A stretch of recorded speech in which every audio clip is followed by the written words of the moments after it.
Graça e paz, queridos.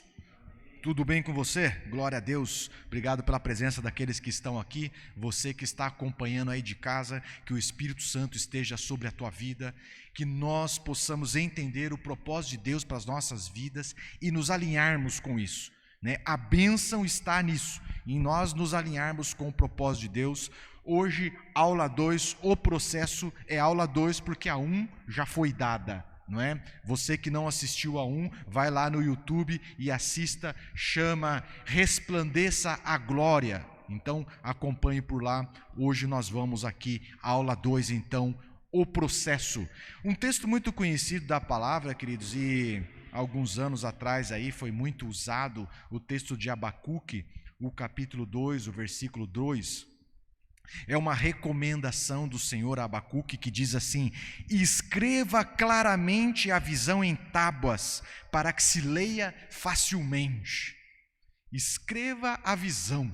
Então a ideia é que ao registrar a visão, ao tornar aquilo que é um projeto, torná-lo visível, nos ajuda a entender o projeto. E eu tenho recebido esse desafio do Senhor de colocar num diagrama lógico, e eu vou me esforçar para isso, para que nós possamos olhar para aquilo que o Senhor nos deu e ter isso como um registro, termos como um alvo, né? E também usarmos esse diagrama para mapear a nossa vida, nos entender dentro do processo de Deus, nos entender dentro daquilo que Deus tem nos chamado. Então, o meu propósito nessa noite, espero que o Espírito me capacite, né, que eu consiga tornar o projeto que Deus tem confiado a nós como igreja, que eu consiga tornar isso visual, que seja um diagrama lógico e claro, para que todos nós possamos entender. Eu vou recorrer a muito do que você já ouviu, então tenha paciência, mas nós vamos começar aqui no clássico os pilares que sustentam um avivamento contínuo e crescente na vida do crente. Não é uma empolgação de final de semana, não é um resultado de um evento, não é resultado de um seminário, não é resultado de um retiro, não. É um avivamento contínuo, crescente e permanente na vida da pessoa. Então, o primeiro pilar, você já está acostumado na nossa abordagem aqui, é a cura e a libertação do crente. Vamos gerar em Cristo, no poder do Espírito Santo, gente liberta das amarras. Daqui a pouco eu vou explicar melhor isso. Temos o segundo pilar, é o mover da adoração. Vamos gerar crentes que têm conexão com Deus, não crentes dependentes do pregador, do pastor ou do profeta. Crentes que têm uma conexão direta com Deus. Mover do Espírito Santo. Crente que tem o poder do Espírito Santo. Crente que tem autoridade no nome do Senhor Jesus. Então é crente liberto com propósito e capacitado pelo Espírito para gerar aquilo que o Senhor confia a ele. Certo? Esse é o esqueleto. Então agora eu quero relembrá-lo, porque a gente já abordou. Eu quero relembrar o que implica cada ponto deste, para que a gente possa prosseguir. Então, quando eu falo de cura e libertação, do que o pastor está falando? Não é? Nós temos já gravado vídeos aí no YouTube da igreja também. Quando se fala de cura e libertação, eu estou falando de tratar na vida das pessoas as sequelas da rejeição, tratar na vida das pessoas os traumas, os abusos, tratar na vida da pessoa a amargura, a inferioridade, a identidade distorcida, as mentiras que Satanás emplaca no coração, e nós, através do Espírito Santo, vamos ministrar as verdades do Senhor. Então, são esses sintomas, são essas sequelas que tratamos quando falamos de cura. Quando falamos de libertação, nós vamos lidar com a falta de perdão. Quantos já não se depararam com as verdadeiras amarras da falta de perdão? Uma amarra poderosíssima, maligna, que nós como crentes precisamos liberar, romper com essa amarra na vida dos crentes. Pecados ocultos, pecados que nunca foram confessados, pecados que pelo simples fato de ter acontecido há muitos anos atrás, as pessoas acham que está resolvido. Então eu não vou ficar detalhando muito, senão eu volto para essa lição, mas enfim, quando falamos de libertação, nós estamos falando de romper com palavras de maldição, onde uma autoridade, um pai, um professor, um pastor lança palavra de maldição contra uma pessoa, ou quando a pessoa mesmo lança maldição sobre a própria vida, quando ela faz declarações negativas acerca delas mesmas. Nossa, eu sou um burro, eu sou um fracasso. Palavra de maldição precisa ser trabalhado. Idolatria, envolvimentos com idolatria precisa ser tratado. Herança espiritual, feitiçaria, nova era, imoralidade sexual, quantas amarras produz, vínculos de alma, pessoas que rompem um relacionamento, mas continua ligada ao outro, precisa ser tratado. Crimes de sangue, como o aborto, como o assassinato, tentativa de homicídio, tentativa de suicídio, tortura, quando corta o braço, automutilação. Tudo isso são amarras malignas que nós precisamos romper mediante uma oração feita com fé. Amém? Quando falo de cura e libertação, é disso que estamos falando. Rompendo com amarras, para que o crente seja livre. Aí a gente tem um processo, não é? Como que começa a libertação? Começa com o arrependimento. Esse é um mapazinho, né, que fazemos. Começa com o arrependimento. A pessoa entende que precisa, tem um santo convencimento do pecado. E então, se é pecado, ela confessa. Se é um pacto feito com as trevas, ela renuncia. Se é um vínculo feito com alguém ou com alguma seita, ela desliga esse vínculo no poder do Espírito Santo. Quebrou-se então, queridos, a legalidade, o direito de Satanás de atuar em áreas, e então a gente vai fazer a expulsão, quer dizer, a própria pessoa vai fazer a expulsão dos demônios que atormentavam a vida dela. Qual que é o resultado disso? Crentes livres para adorar e livres para servir. Amém? Glória a Deus. Sintetizei aqui 3 horas, vai. Não é? 3 horas, a gente faz isso num seminário. Então, quando eu falo cura de libertação, eu estou falando disso. Quando fazemos isso? Queridos, nós fazemos isso de uma forma muito simples, muito prática. Sabe onde? Nos nossos cursos. Nos nossos cursos. Curso de homeomácia, mulher única, aliança, CRAU, não é? O CRAU não. Não, o CRAU sim, não é? Não está aqui, mas existe uma maldição chamada bancarrota. O cara ganha dinheiro, começa a se dar bem, de repente, fracasso. Ganha dinheiro e fracasso. A vida dele é sucessiva roda gigante, de sucesso financeiro e falência, sucesso financeiro e falência. O que poderia ser isso? Uma maldição, algo que precisa ser tratado nessa ótica, algo que precisa ser mapeado nessa ótica. Então, aqui está o primeiro pilar que visa o resultado que esperamos: crentes livres para adorar e livres para servir, que são as duas fases seguintes. Amém? Glória a Deus. Vamos para a fase 2, segundo pilar. Segundo pilar, o mover da adoração. Mover da adoração se ministra a intimidade com Deus. Desde o Éden, o Senhor tem a intenção de ministrar o homem pessoalmente. E mesmo com o advento do pecado, isso criou barreira entre nós e Deus, mas Deus não desistiu de ministrar o homem pessoalmente. A passagem ilustre, em Êxodo, Deus queria ministrar todo o povo, estavam diante de um monte fumegando, e Deus fala para Moisés: santifica o povo que eu quero falar com todos. Mas o povo estremeceu, ficou à distância, mas Moisés foi à presença de Deus, e Moisés passou na presença, viu Deus face a face, foi ministrado pessoalmente pelo Senhor. O povo ficou à distância, o povo preferiu ser ministrado por Moisés. É histórico, mas o desejo de Deus é ministrar os filhos dele pessoalmente. Aliás, Cristo morreu na cruz para nos dar livre acesso ao Pai. A gente até canta uma musiquinha, A gente até canta uma musiquinha que é assim: e nos deu completo acesso ao coração do Pai. É isso? Cristo morreu na cruz para que o Senhor pudesse ministrar a nós pessoalmente. Essa é uma parte que eu sou apaixonado por isso. Apaixonado por isso. Nós então, neste pilar, nós vamos incentivar os crentes a ouvir a Deus. A ouvir a Deus. E pasmem, muitos crentes, 20 anos de igreja, mais tempo de igreja, falam assim: nossa, e como Deus fala. Irmãos, isso é um princípio elementar, mas precisa ser descortinado na vida de muitos crentes. Esse é o nosso papel, esse é o projeto que Deus confiou a nós. Cura e libertação. Nós vamos produzir crentes livres para adorar e livres para servir. Aqui é o segundo pilar.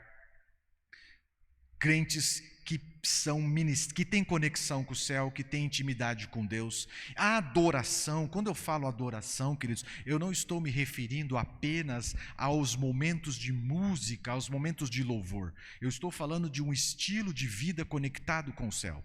Eu estou falando de um estilo de vida onde uma pessoa busca intimidade com Deus, não é? E nós temos algumas ferramentas que aprofundam a nossa intimidade com Deus. Você conhece todas elas: é a oração, é a meditação na palavra, é a leitura na palavra, é o jejum, é o louvor, é a comunhão entre os irmãos.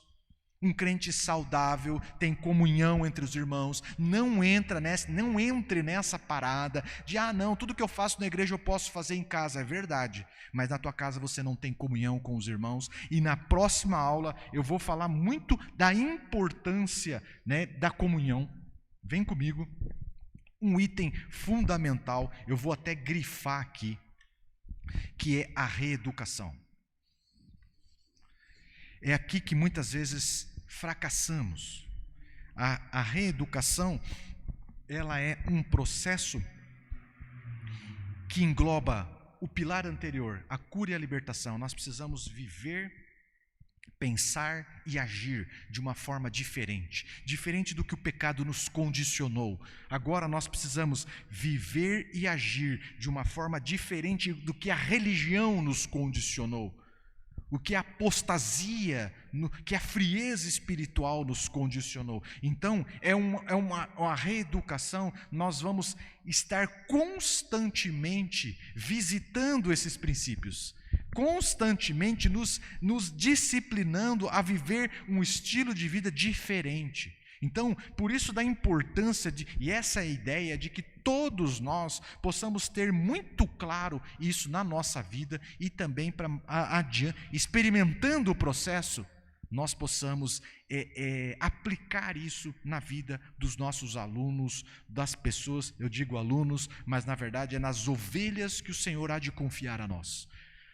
Bom, já entendeu um estilo de vida? O que isso gera? Gera crentes sensíveis espiritualmente, crentes sensíveis à voz de Deus, crentes sensíveis ao mover do Espírito Santo. É muito normal quando a pessoa começa a crescer neste pilar, ela começa a ter sonhos, ela começa a ter visões, ela começa a ter impressões, ela começa a vir palavras na cabeça dela e ela começa a buscar o sentido dessas coisas, compartilha com nós, conversa com Deus, e coisas sobrenaturais, coisas da parte de Deus são reveladas a ela. Então, o crente passa a ter uma sensibilidade espiritual. Glória a Deus, fala aí, glória a Deus, fala aí, glória a Deus, glória a Deus. E passa também a ter um senso de propósito. Para que nasci? O que Deus requer de mim? Como posso servir a Deus melhor? Porque o pilar da cura e libertação gera crentes libertos e a pessoa quer fazer tudo na igreja. Ótimo, é isso mesmo. Não é? Quando a gente está amarrado, a gente é liberto, a gente quer correr, a gente quer pular. É isso, é assim que faz parte desse processo, essa euforia, esse ânimo. No entanto, nós precisamos ter foco e precisamos descobrir o que Deus tem para a nossa vida. O que Deus tem especificamente personalizado para cada um de nós. É no mover da adoração em que recebemos esse senso de propósito. Quem ministra propósito é o Senhor. E eu sempre falo isso de uma forma provocativa, vou fazer de novo para ficar registrado. Quem ministra propósito não é o pastor. Fale, glória a Deus. Senão todo mundo ia ser um clone, não é? Quem ministra propósito não é o coach, não é o youtuber. Quem ministra propósito é Deus. Precisamos mergulhar em Deus para receber dele o que ele tem para as nossas vidas. Amém? Encerramos aqui mais um pilar. Vamos para o próximo, mover do Espírito. Na verdade, eu sou apaixonado por todo esse processo. Eu glorifico a Deus. Eu vejo que isso aqui, compartilhar disso, é um privilégio para um ministro da palavra de Deus. Então, eu, como um pequeno pregador, me sinto muito honrado da parte de Deus de poder compartilhar com cada um de vocês isso. Muito honrado mesmo. Terceiro pilar que sustenta um avivamento contínuo e crescente, permanente na vida dos crentes, é o mover do Espírito, é a capacitação de poder, é o batismo com o Espírito Santo, é Atos 2 sendo ministrado na vida dos crentes. Alguns pontos importantes, algumas ferramentas importantes dentro desse pilar. O primeiro deles é os dons espirituais. A referência é 1 Coríntios, o capítulo 12, do 4 ao 11. Nós temos todos este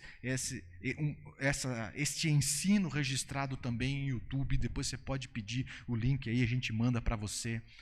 Os dons espirituais são divididos em blocos, são 9 dons, são distribuídos em blocos. O bloco da expressão vocal, o grupo dos dons de revelação, o grupo dos dons de poder. Eu vou só citar, tá? Você tem isso melhor detalhado. Dentro da expressão vocal, os dons da expressão vocal, nós temos a variedade de línguas, nós temos a profecia, nós temos a interpretação de línguas. Dentro dos dons de revelação, nós temos a palavra de conhecimento, nós temos a palavra de sabedoria, nós temos o discernimento de espíritos.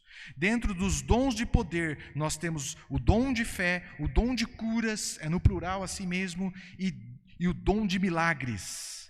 Isso aqui são ferramentas, são os sentidos espirituais da igreja. Assim como o ser humano tem 5 sentidos, e isso nos facilita a nos mover no reino físico, não é?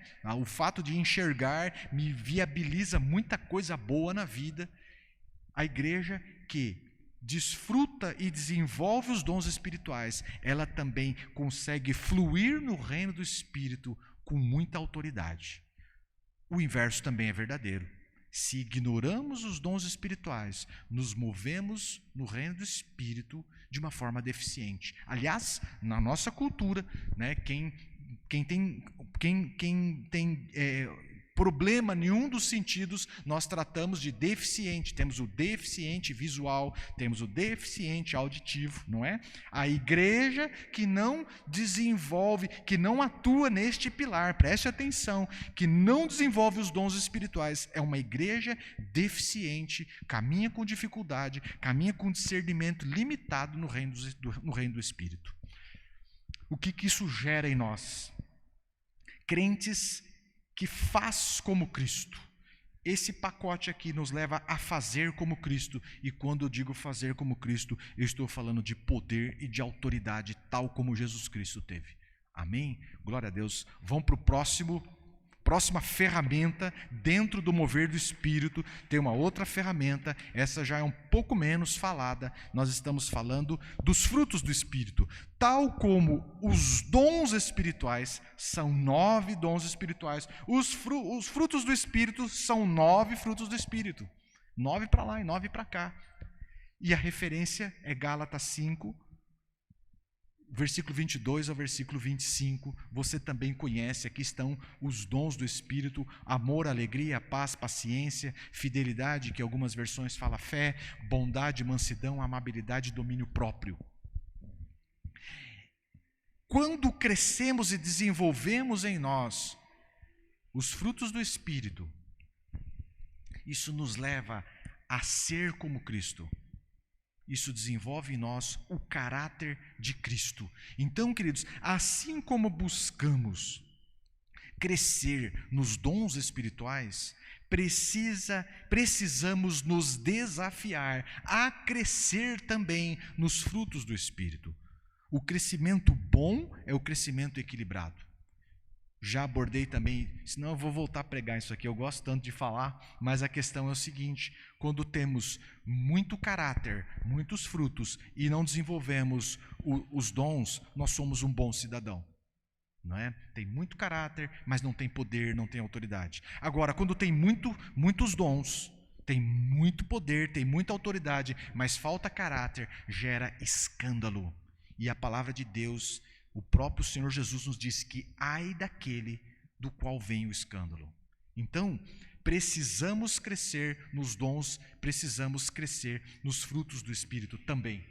Existem os dons ministeriais e a referência a Efésios, esse é um ponto que nós precisamos trabalhar mais com a igreja, eu devo fazer isso.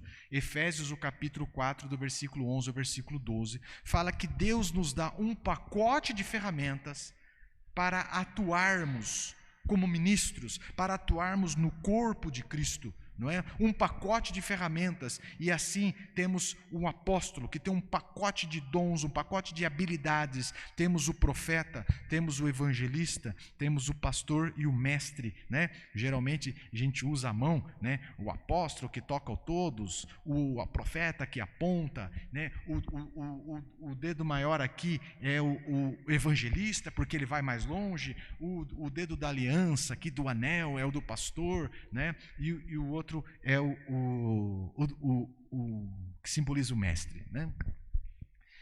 Qual que é o propósito disso? Avanço do reino.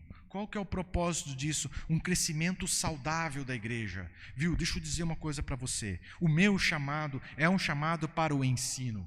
Para mim seria muito difícil ser um evangelista, porque eu não sou aquela pessoa melosa, aquela pessoa animada. E aí, João, abraça. Viu? Se eu fizer isso, fica falso. Não é verdadeiro, fica esquisito. Mas, por exemplo, para o Marcelo Leme e para a Fátima, isso é fácil.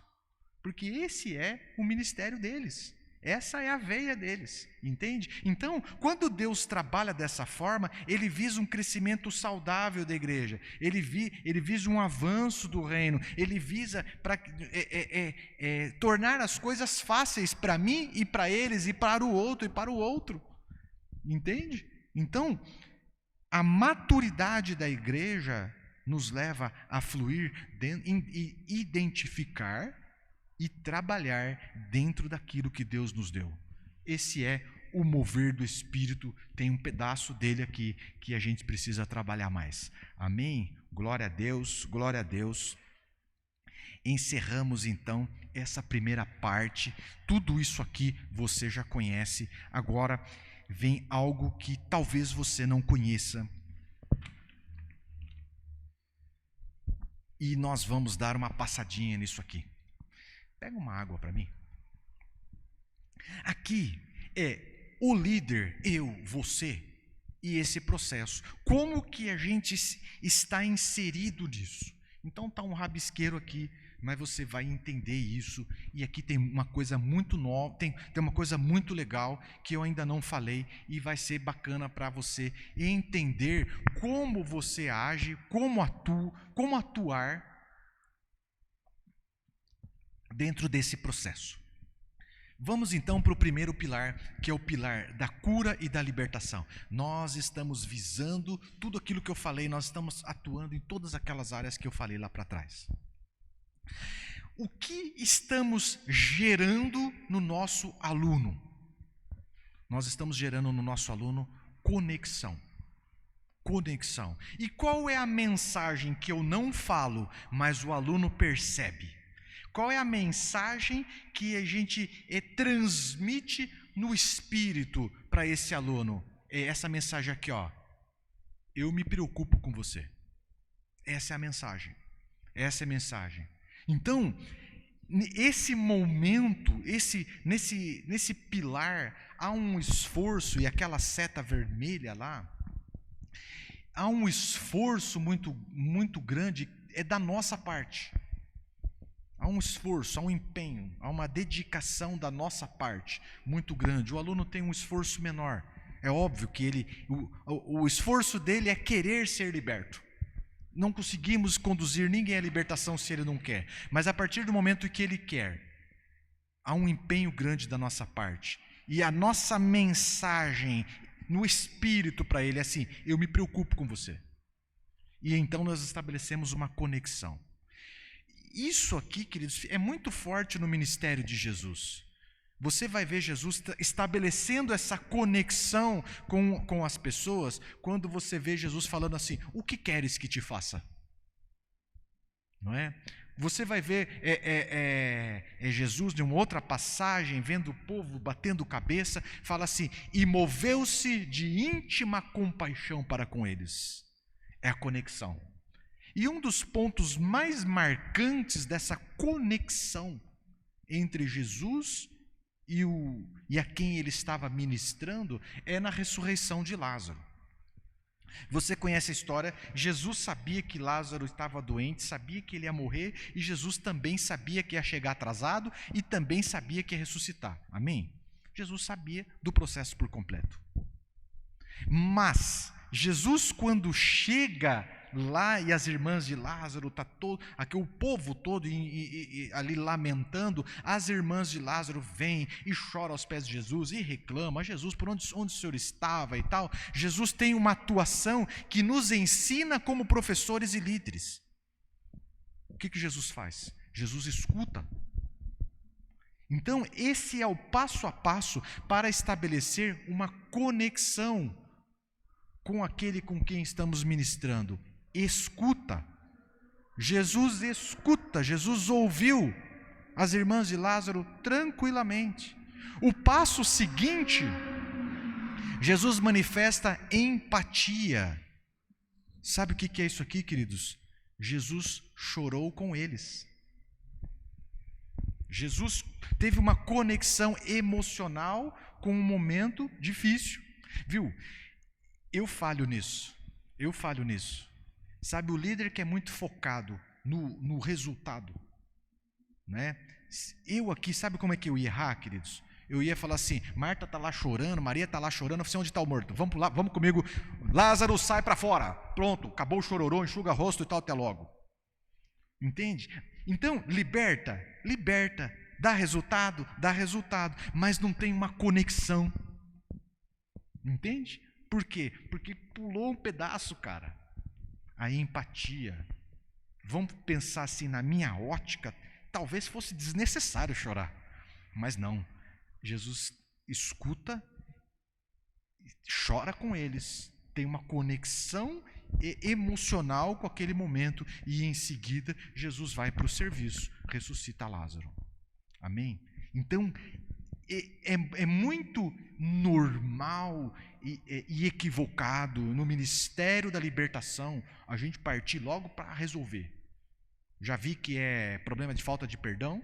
Eu já vi que, a nossa experiência nos leva a essa conclusão muito rápida, e você, sem conectar com o emocional, sem conectar com a realidade que a pessoa está vivendo, você fala: você precisa perdoar, irmão.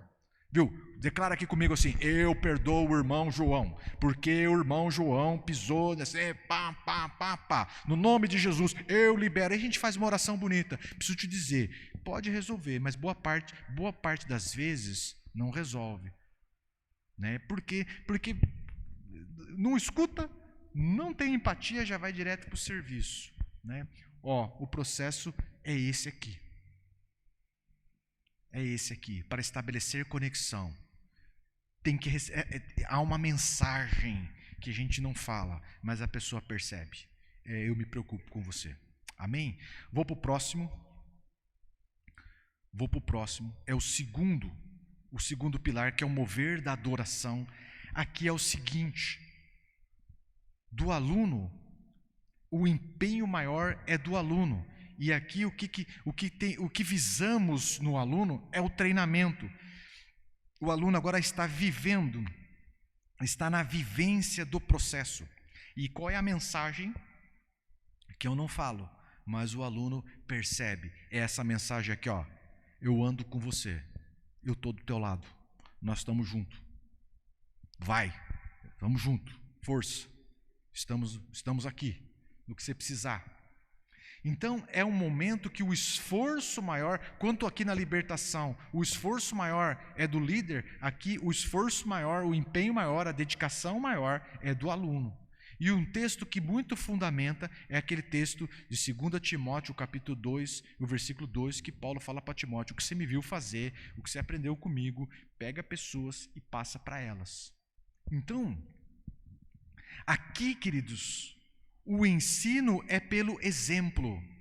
O ensino é pelo exemplo. E a gente acaba praticando isso, não é? Num relacionamento do líder e o co-líder, ou líder em treinamento, não é? Eu faço e você ajuda. Não é? Primeiro assim, eu ministro sobre a tua vida, não é? Você vivencia o processo. Né? A fase do treinamento é isso, eu faço e você ajuda. E depois você faz e eu ajudo. Então esse é o momento do treinamento. Esse é o momento do treinamento. A mensagem forte aqui, né, estou ao teu lado, eu ando com você. Mas, cara, o esforço é teu. Não é? Aqui, lembra daquela página lá para trás? Se você não lembra, volta o vídeo. Né? O pessoal que está aqui não tem como voltar. Volta o vídeo e vai ver lá. Né? O que é o mover da adoração? É uma disciplina na meditação, na leitura da palavra, na oração, no jejum, na comunhão com os irmãos, na reeducação. Né? É aqui. Isso aqui nós incentivamos. Nós ensinamos pelo exemplo. Ele anda conosco e vê como a gente faz. Esse é o caminho. Então esquece aquele negócio de, né, olha para Jesus porque eu não sou boa referência. Não, a palavra de Deus não é assim. Jesus é a referência maior, não é? Mas antes de olhar para Jesus, as pessoas vão andar conosco. O primeiro Jesus que alguns vão ver é você. A primeira expressão de Jesus que alguns vão ver é a minha vida, para depois enxergar o Jesus, o Cristo, o Salvador, o bom pastor. Não é? E nós precisamos contribuir com esse processo. Ensino pelo exemplo. Encerramos esse ponto, vamos para o terceiro pilar, que é o mover do Espírito Santo. O mover do Espírito Santo, o que se espera do aluno, é que ele venha assumir cada vez mais responsabilidade e compromisso com o próprio chamado. Porque aqui ele já descobriu o chamado, aqui ele está sendo treinado dentro do seu chamado, aqui ele foi liberto, aqui ele está sendo treinado, descobriu o chamado e está sendo treinado. Agora é um esforço dele em cumprir o chamado dele. Qual é a mensagem? Que eu não falo, você não fala, mas no Espírito ela é anunciada. Eu acredito em você, agora é a tua vez. É o envio. O envio, queridos, não necessariamente nós vamos enviar a pessoa ao campo missionário. Isso também é um envio. Mas às vezes é o liberar de uma pessoa para que ela possa exercer este ministério. Irmão, vai, agora é a tua vez. É quando a gente não está do lado. A gente fala vai. Aqui a gente está do lado, né? Aqui a gente fala vai, não é? E a passagem bacana que relata isso, esse processo, Lucas 10, o versículo 1, Jesus envia os 72 ou os 70, outras versões, Jesus envia de 2 em 2 e eles vão e anunciam o evangelho, e fazem cura, expulsam demônios e pronto. E passado um tempo, Lucas 10, o versículo 17, os discípulos voltam. E o processo é esse, a gente envia, mas os discípulos voltam e reportam a Jesus como foi a jornada. E alguns deles voltaram empolgados, dizendo: Jesus, até os demônios nos obedecem, não é? Então, este é o processo. Este é o processo. O aluno desenvolve responsabilidade e compromisso com o seu chamado. E a gente fala assim: vai, cara, vai para crescer. Avança, conquista. E ele vai. E coisas poderosas acontecem. E ele volta. Jesus não foi atrás dos discípulos, repare isso, né? Porque existe um modelo errado de gestão, não sei como dizer, de gestão de liderados, onde o líder fica ali zumbizando em volta do liderado. Não, O liderado é quem volta. Jesus não foi lá seguindo os discípulos para ver se eles curaram direito, se eles oraram direito, se expulsaram o demônio do jeito que devia, se libertaram quem devia, quem não devia. Não foi atrás. Jesus aguardou os discípulos. E é o discípulo quem reporta a Jesus o acontecido. Não é? Bom, tendo oportunidade, leia essa passagem, você vai ter um entendimento bacana acerca disso. Então, queridos, aqui o processo aqui é esse, ó, você faz e reporta ao líder. Precisa ter essa sistemática. Você faz e reporta ao líder. É assim que funciona. Amém? Então, rapidamente, né, pude exemplificar esse rascunho aqui. Agora eu quero propor um exercício para você, que é o seguinte. Esse diagrama que criamos aqui, que o Senhor nos deu, cura e libertação do crente, mover da adoração, mover do Espírito, ele é dinâmico nas nossas vidas. O Senhor está trabalhando ao mesmo tempo áreas da nossa vida. E isso hoje é de um jeito, daqui a algum tempo muda, porque às vezes estamos libertos e nos sentimos libertos, e o Senhor está trabalhando no mover da adoração e no mover do Espírito, mas de repente passa-se um tempo e Deus nos mostra novas áreas a serem libertas, Deus nos dá um novo propósito ministerial, Deus nos dá novas ferramentas espirituais para batalhar no reino do Espírito, viu? Não é que a gente vai morrer com o mesmo, fazendo a mesma coisa, o Senhor tem coisas novas o tempo todo, não é? Então eu queria que você, nesse momento, fizesse esse exercício, registre algumas fotos da tua vida. Porque como isso é dinâmico, né, não dá para a gente analisar, precisa registrar um momento. Pimba, bata uma foto da tua vida assim, ó, 5 anos atrás. Olha para você 5 anos atrás. E tente discernir em quais desses processos, em quais desses momentos você estava. Empurra mais 2 anos para frente ou para trás, aí puxa 2 anos para trás. Outra foto. Em que momento você estava? O que Deus estava fazendo na tua vida? Faça uma foto do hoje, do agora. O que Deus estava fazendo? O que Deus está fazendo na tua vida? Então, queridos, por exemplo, uma foto da nossa igreja, né? Deus trabalhou há 5 anos, quando a gente começou a igreja, né? Forte foi aqui, ó. Tranquilamente preguei 2 anos, só isso aqui. Falando da dureza de coração, como isso nos cega. Falando da amargura, falando das decepções, da importância de curar o coração. Muita revelação Deus nos deu, buscando curar a igreja nesse aspecto aqui. Nos últimos 2 anos, o Senhor nos levou muito a isso aqui. Trabalhou também aqui, mas menos. Hoje, o que o Senhor requer de nós é que a gente venha a crescer muito aqui, ó. Hoje o nosso momento é aqui. O que Deus requer de nós é aqui. Talvez, né? Eu não sei, é Deus quem está no controle.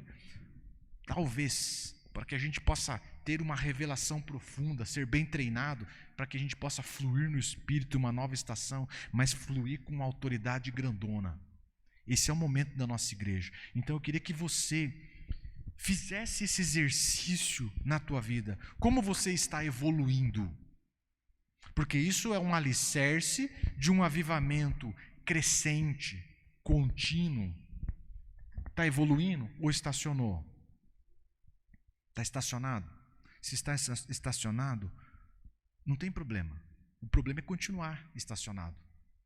O problema é continuar ali, parado e acomodado. Então, pergunta para o Senhor: Senhor, por que eu estou parado? Não é assim que a gente aprendeu? Pergunta para o Senhor: Senhor, por que eu estou estacionado? Eu estou estacionado mesmo, é só uma sensação? Me fala isso aí, Jesus. Vem falar comigo, pastor, você acha que eu estou estacionado? É isso, queridos. Às vezes Deus usa pessoas. Pastor, seja franco comigo, fala a verdade para mim. Não é? Eu vou tomar 2 cafés e vou falar assim: vamos orar. Vamos perguntar para o Senhor. Vamos perguntar junto. Vamos juntos. Vamos juntos até a fonte. Vamos juntos até aquele que tem a boa resposta. Está avançando? Que bom. Está avançando rápido, está avançando lento, está avançando e conquistando o campo, ou avança, dá um passo para frente, dois para trás, ou dá dois para frente, um para trás. Como é que está isso? Isso é contínuo ou avança e retrocede? Então, eu quero desafiar você, viu? Deixa eu te dizer, só me escutar que não muda nada. Não muda nada na vida de ninguém, né? O que começa a uma transformação é você começar a meditar, a pegar isso aqui e levar para o Espírito Santo, falar: Senhor, como é que eu estou aí? Me ajuda a registrar essa foto. Escreva lá, 5 anos atrás, o que Deus estava fazendo na minha vida. Eu estava assim, eu estava assado, eu fazia isso, fazia aquilo, Deus tratou isso, Deus tratou aquilo. Ótimo, deixa aí. Vira a página do caderno e vai. Há 2 anos atrás, como é que estava o negócio? Esquece a foto anterior. Agora foca em 2 anos atrás. 2019, 2018. Escreve. E hoje, vira a página, escreve. Aí depois você vai fazer um panorama, depois você vai equalizar as questões para chegar à conclusão. Depois você vai fazer o gráfico para chegar à conclusão se está estacionado, se está avançando rápido, se está avançando lento. Que o Espírito Santo possa nos dar essa noção. Não podemos ser apenas papagaios do Evangelho. Nós precisamos viver. A autoridade de um líder está em viver o processo. Sabe por que eu falo muito empolgado isso? É porque, sinceramente, isso aqui foi passo a passo na nossa vida. Na minha vida, na vida da minha esposa, na vida da minha sogra. E a gente, sem saber, a gente ministrava isso, sem saber. As pessoas chegavam e a gente só fala daquilo que a gente tem. Sem saber, a gente fazia isso. E mais recentemente, Deus tem nos dado esse diagrama. E agora temos sido desafiados, né, a desenhar, a escrever a visão, a fazer um diagrama da visão. Então, que isso seja abençoador na tua vida, no nome de Jesus. Amém? Estou encerrando aqui, mas você vai continuar aí, meditando na palavra e orando e vendo o que o Espírito Santo tem para a tua vida. Amém? Deus abençoe.